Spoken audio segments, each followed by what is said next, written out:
Aujourd'hui dans le price du Bitcoin Price, il y a une chose qui pourrait totalement changer le scénario. Je le partage régulièrement, pas tant que ça, mais quand même de temps en temps. Et vu que les gens oublient assez rapidement, je vais le repartager dans cette vidéo. On va commencer par les marchés tradis US, le SP500, le dollar index qui s'effondre totalement. Ça c'est le vrai graphique. L'or qui continue de totalement to the moon et le franc suisse également. Donc pour faire simple, quand le dollar se pète la gueule, une valeur refuge, c'est ça que je voulais montrer avant, ressemble à ça. Donc là l'or en effet ça ressemble à ça. Le franc suisse c'est exactement ça mais inversé, magnifique. Et le Bitcoin à côté ressemble un petit peu à un shitcoin quand le Bitcoin pump, avis perso. Alors je dis pas que le Bitcoin c'est un shitcoin, loin de là, mais je dis simplement que graphiquement c'est un petit peu ce que fait un shitcoin quand le Bitcoin pump. Ça je trouve un petit peu dommage, ça signifie que le Bitcoin reste purement spéculatif pour l'instant, ce qui n'est pas son but essentiel, c'est pas pour ça qu'il a été codé. L'évolution de mes trades sur Bitunix, pour l'instant le Dodge en PLS de 5300$, Ethereum short 14 682 et 13 000 réalisés, et le Bitcoin 27 000 pour 43 000 de réalisés. C'est pour ça qu'il est très important de régulièrement savoir prendre ses profits. Pourquoi CryptoSauce a pris des profits, vous verrez ça juste après. Mais il y a beaucoup de personnes qui savent trouver des bonnes entrées, mais pas des bonnes sorties. Et donc là, je suis en short, j'ai suivi la tendance tout simplement. Si la tendance rechange à la hausse, eh bien, je suis prêt à reparier à la hausse et faire des trades haussiers, donc bullish. Qu'est-ce qui pourrait changer le scénario? Eh bien, c'est simplement les short-term holders qui sont en profit ou en perte. C'est une sorte de EMA, sauf que c'est pas une EMA, c'est basé sur le MRV Z-Score. Et on peut voir ici que quand on est en dessous, souvent ils sont en perte. Et donc, c'est là qu'il faut acheter en bull market. Et quand c'est marron, c'est là en général qu'il faut prendre des profits parce qu'ils sont en profit.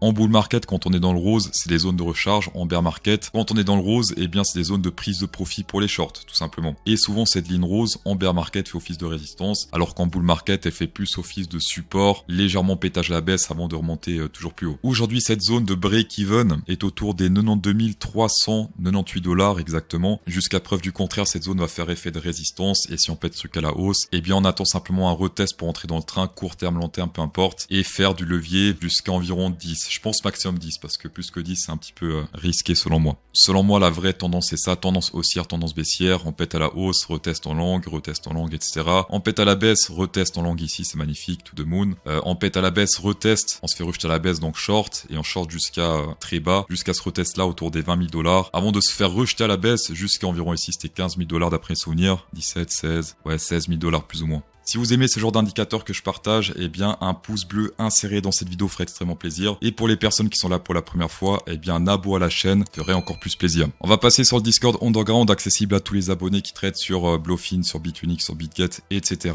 12% de rabais sur les frais sur Bitunix et 20% même le week-end. Et encore 20% c'est le minimum, certains ont même plus que 20% de rabais sur les frais. Bluefin 10%, BitGet 10%, Binix 10% et ZoomX également 10%. Liquidation filtrée Binance, Bybit et BitMEX, on peut voir qu'on a quasiment tout pris au nord, donc là il y a plus grand chose sur du court terme, peut-être un petit peu de range pour accumuler de nouveau des shorters, parce que j'ai vu avant que sur Binance il y avait toujours encore pas mal de shorters en cours. Cependant sur du court terme, si on peut appeler ça court terme, on peut voir qu'il y a pas mal de longueurs qui sont rentrées dans le game, avec pas mal de leviers, notamment ici, à partir de 84 000$ jusqu'à environ 82 000$, pas mal de liquidation potentielle sur tous ces exchanges. Et si on va juste sur Bybit, on peut voir quand même qu'au nord c'est encore un petit peu rempli, donc là c'est uniquement Bybit, pas filtré avec Binance, BitMEX, tout ça, et jusqu'à 90 400, on est encore un peu, il y a encore un petit peu de jaune. Je voulais partager cet indicateur Open Interest vs mouvement du prix. Le problème c'est qu'il y a un bug graphique ici puisqu'il y a un gros pic à la baisse qui veut rien dire. Ça c'est un bug, hein, ça arrive jamais. Mais simplement on peut voir que depuis pas mal de temps, notamment depuis qu'on a pumpé ici, c'était le 21 avril, l'Open Interest est beaucoup plus monté que l'Action Price. Et donc ça, attention, ça peut signifier qu'il y a pas mal de leviers qui sont rentrés dans le game. Alors levier c'est long et short, oui je sais. Mais si le prix est monté, ça signifie quand même que les leviers longs étaient plus présents. Là pour faire simple, alors oui on peut continuer à monter, mais personnellement j'ai pas rentré après que des leviers soient rentrés. D'accord, moi ce que je fais, je rentre en général quand les personnes ferment leur position, en tout cas pour du long, et je cherche à shorter justement quand il y a beaucoup de leviers longs qui sont dans le game. Là si on prend le long short ratio sur Binance, on peut voir que depuis le 18, on a beaucoup plus de shorters que de longueurs. On est passé sur du 50-41, 59% de shorters, 60% de shorters, 57, et maintenant on est sur du 59% de shorters toujours. Donc ça également attention, s'il y a des shorters qui sont entrés maintenant dans le game, eh bien attention parce que vous faites partie de la masse, et même en 1 heure et même en 5 minutes, si on zoome un petit peu, ouais, on est toujours sur du 60%. Donc ça également attention au short squeeze. Il y a toujours pas mal de monde qui cherche à shorter le top, ce qui n'est en général pas très bon, en tout cas pour les shorters. Là, ce qui aurait été intéressant, c'est beaucoup de longueur avec beaucoup d'open interest qui monte, comme on a vu avant. Là, ça aurait été plus intéressant. Mais là, beaucoup de shorters, il y a du short squeeze potentiel, voire même du pump potentiel, qui sait. Il y a un niveau très important et même plusieurs niveaux assez importants sur le Bitcoin. Le premier, c'est celui-ci. On avait pas mal de stop loss dans ces zones-là. Ça fait depuis qu'on est dans ce range-là que je dis attention, je pense qu'on va le tester tôt ou tard. $, ce qui a été fait maintenant il y a quelques heures. En général, avant de partir d'un côté, on cherche toujours la liquidité de l'autre côté. Ici, par exemple, on a pris du liquide dans cette zone-là une fois et dans cette zone-là 2 fois avant de partir à la hausse. Là, pour l'instant, on a pris une poche de liquidité. Donc, pourquoi pas faire un truc un petit peu similaire si on souhaite repartir au sud, c'est-à-dire peut-être descendre un petit peu ici, remonter légèrement plus haut avant de vraiment descendre, si on souhaite descendre. Et d'ailleurs, ça correspond plus ou moins au niveau des 92 000 $ qu'on a vu avant avec les short-term holders, ce qui peut être très intéressant. L'autre point extrêmement important, c'est l'open interest, souvent sous-estimé par les traders parce que ils tradent les supports résistances mais pas l'open interest. On peut voir que sur l'action price, on peut pas tirer cette résistance, ça marche pas. Alors que sur l'open interest, c'est magnifique puisque là, on fait un retest, 2 retests, 3 retests, c'est extrêmement précis et pour l'instant, on est en train de retester cette résistance. Et donc, selon moi, si on pète cette résistance à la hausse avec un petit retest, ça peut être extrêmement bullish par la suite. Mais pour l'instant, ce n'est pas encore le cas et on peut toujours se faire rejeter comme les fois précédentes sur l'action price. Ici, on a fait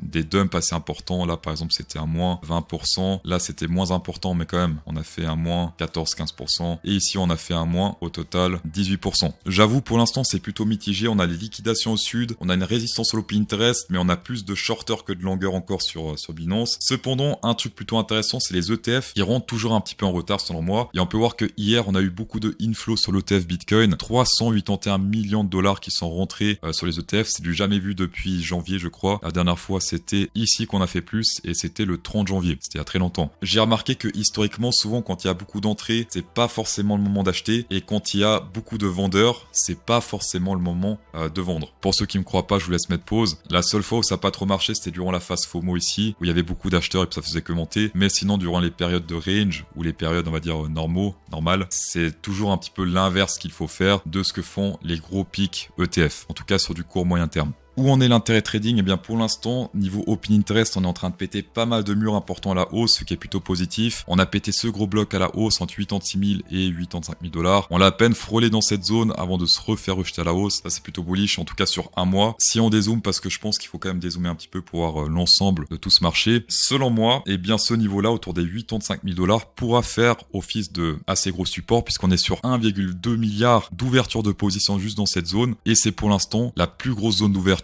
que je vois sur le graphique. On est 500 millions ici, 500 millions, 400, 700. Donc là, clairement, c'est la plus grosse zone d'ouverture et je pense que je vais même mettre un ordre ici d'achat sur cette zone. Si on cherche les stop loss, par exemple au sud ou les liquidations, stop loss légèrement sous ce range et je pense qu'il y a moyen de faire des profits assez intéressants vu la gueule de l'open interest. Je rappelle que là, on avait fait énormément d'ouverture et on s'est bien pété la gueule et là, c'est un petit peu l'inverse. En espérant bien sûr que le marché nous donne l'opportunité de retester ce niveau. Niveau Ethereum price, c'est compliqué à dire parce que c'est extrêmement vide. On a eu quelques ouvertures, mais après directement ça s'est fermé. Donc on n'a pas de support, pas de résistance, il n'y a rien. Le seul truc qu'on a, c'est une résistance à partir de 1900 $. Mais avant, c'est très vide. Et si on met plus de tolérance, eh bien ça veut plus rien dire. Donc là, le Ethereum, je suis perso moins fan. Le winner de la vidéo précédente se print à l'écran, bravo à toi. Et la question à laquelle il faut répondre, c'est est-ce que vous pensez que la bougie de demain sur le Ethereum Price sera verte ou rouge? Question plutôt basique et vous avez jusqu'à 23h59 pour répondre aujourd'hui, pas demain. Dans tous les cas, merci d'avoir checké la vidéo, ça fait extrêmement plaisir. Insérez un pouce bleu dans cette vidéo pour incrémenter encore plus le plaisir et bonne soirée.